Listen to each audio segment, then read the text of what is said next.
Thoughts of Billal, বাংলাদেশটারে জ্বালাই ফেলাইলা।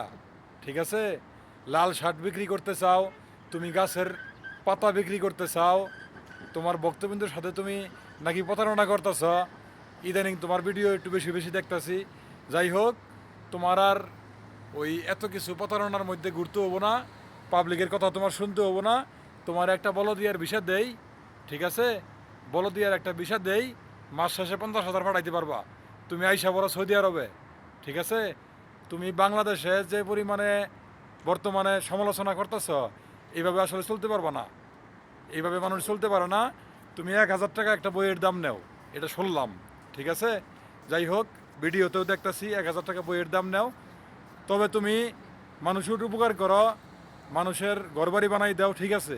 তুমি যদি 1,000 করে টাকা নিয়া মানুষের উপকার সরাসরিভাবে একটা ভিডিওতে দেখাই দিতা যে ভাই 50টা বই বিক্রি করছি, 50টা বইয়ের থেকে 50,000 পাইছি, এই যে একটা গরিব মানুষের আমি এই মুহূর্তে দিয়ে দিলাম, ঠিক আছে। একটা বই উপলক্ষে তুমি যদি একটা ভিডিও বানাই দেখাইতা, তাইলে মানুষ কিন্তু এটা পাইতো।